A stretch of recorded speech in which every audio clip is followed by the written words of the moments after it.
The more I live, the more I learn how to love. The more I love, the more my heart feels full. The more I forgive, the more I learn how to grow. The more I grow, the more my light shines bright. Shines bright. My bright light. Hello and welcome back to Shine Bright. How are you, my lightning bugs? I hope you're doing well, my fireflies. And I hope we've been shining bright. We're going to get started with some stretching. We're going to reach our arms up to the sky for 20.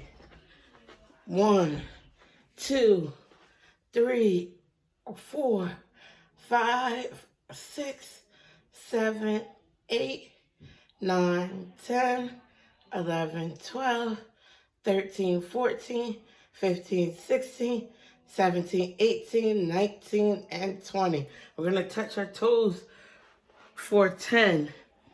1, 2, 3, 4, 5, 6, 7, 8, 9, 10. Last 10. 10, 9, 8, 7, 6, 5, 4, 3, 2, 1. And slowly roll back up. And then we are going to twist for 20. And 1, 2, 3, 4, 5, 6, 7, 8, 9, 10, 11, 12, 13, 14, 15, 16, 17, 18, 19, and 20. Okay, I hope everyone is doing well on today. We're going to get started. I hope everyone had a wonderful Thanksgiving. I hope everyone had plenty to eat. And I hope you enjoyed your long weekend.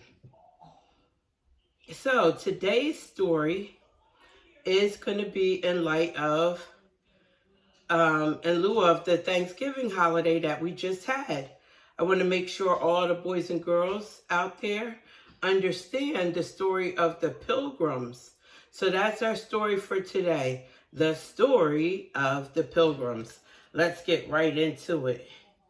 So it says The Story of the Pilgrims by Catherine Ross, illustrated by Carolyn Kroll. So by Catherine Ross means that Catherine Ross is the author, and illustrated by Carolyn Kroll, that is the person who drew the pictures. The illustrator draws the pictures. Okay.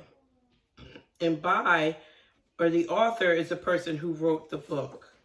So this is the cover of the book, The Story of the Pilgrims. And we are going to begin the story. Once upon a time in the land of England, there lived a small group of people called pilgrims. The pilgrims were unhappy because the King of England would not let them worship God in their own way. So the pilgrims packed up their belongings and said a tearful goodbye to their homes and their friends and the world they knew.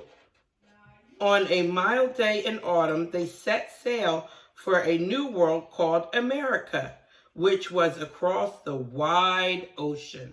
Other families came along.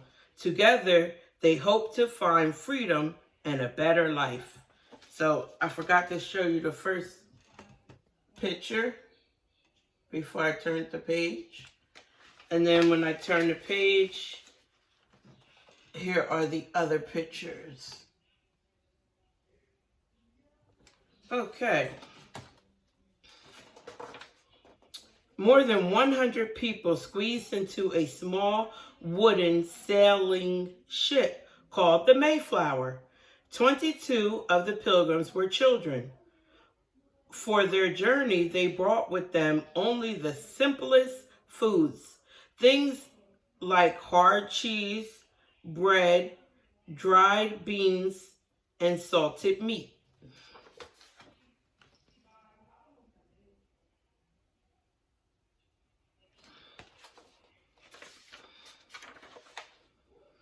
Day after day, the pilgrims saw nothing but the endless ocean and sky. Now and then, the huge slippery body of a whale would break the surface of the water. On and on they sailed, through calm days and stormy ones, until after 66 days at sea, they heard the words they had been dreaming of for so long. Land ho!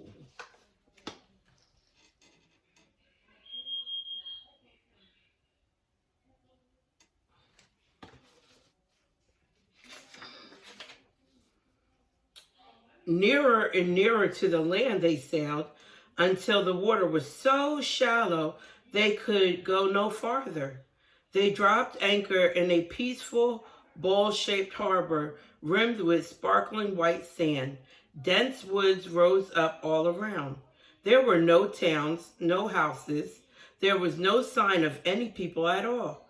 The pilgrims rowed ashore to explore this wild land so full of mystery and promise.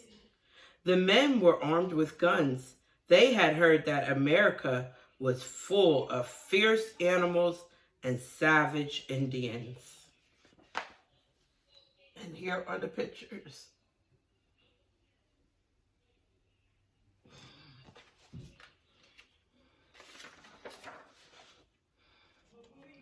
After many days of exploring up and down the coast, they found a deep harbor near good farmland. Here they would make their home.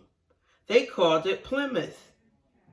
While some stood guard against Indians, the others began to build houses. The first was long and low and very plain. They called it the common house, for they would all share it.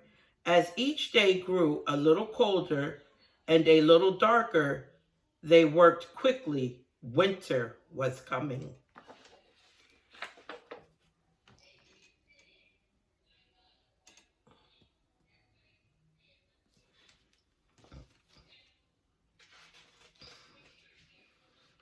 And a terrible winter it was.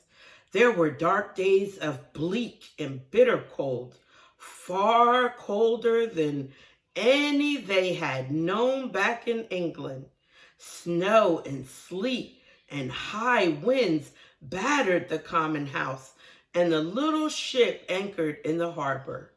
The pilgrims huddled together for warmth, trying to survive on stale food from the long voyage. Many of them became sick and died.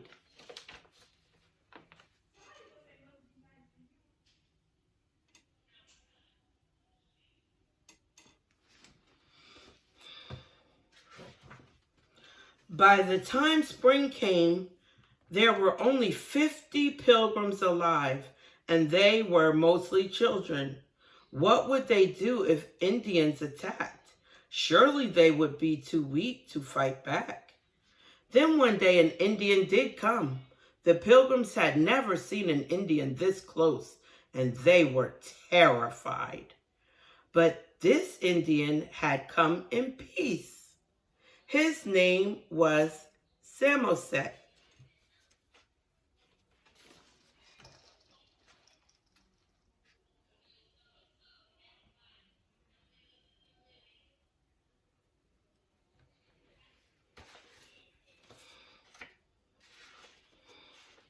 A few days later, more Indians marched to their village, 60 of them, led by a warrior chief.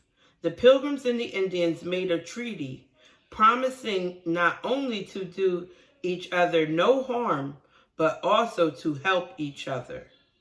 An Indian named Squanto turned out to be a special friend. He taught the pilgrims many things: where to find the best fish and how to stamp eels out of the mud at low tide, how to find their way safely through the dark forest, and where to find nuts and berries and wild herbs.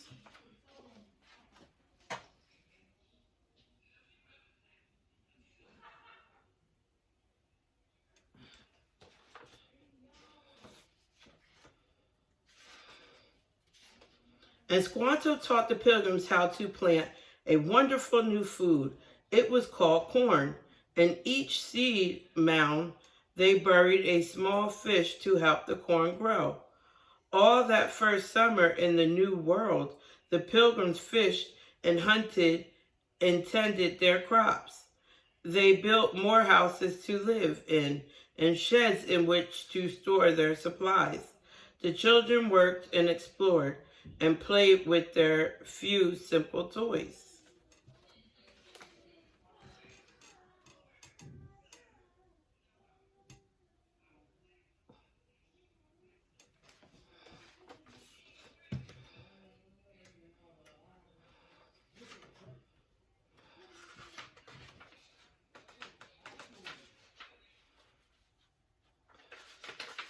When autumn came, the Pilgrims rejoiced over their harvest.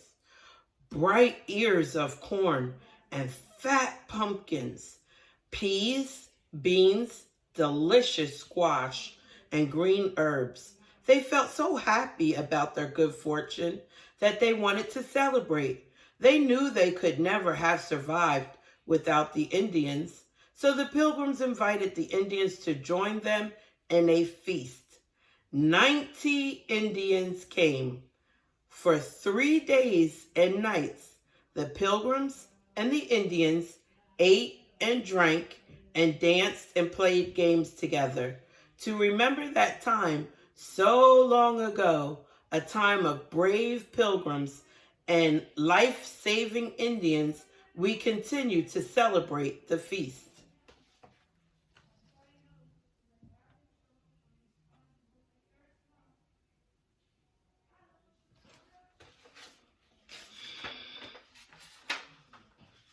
We call it Thanksgiving.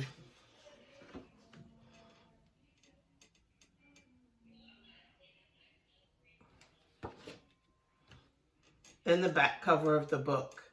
Well, that was the end of our story of the Pilgrims. I really hope you enjoyed that story. And until we meet again, shine bright, my lightning bugs. Shine bright, my fireflies. Remember to drink your water. Remember to eat some veggies. Remember to eat some fruit. Remember to brush your teeth and brush them good for at least 3 minutes long. So long, my lightning bugs. So long, my fireflies. Until we meet again, shine bright.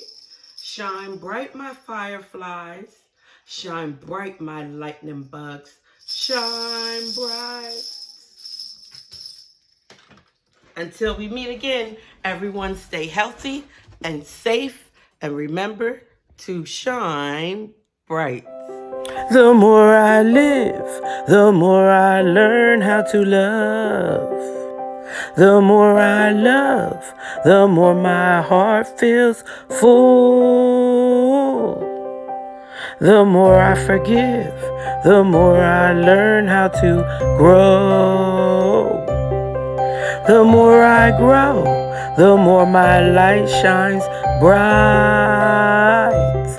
Shines bright, my bright light.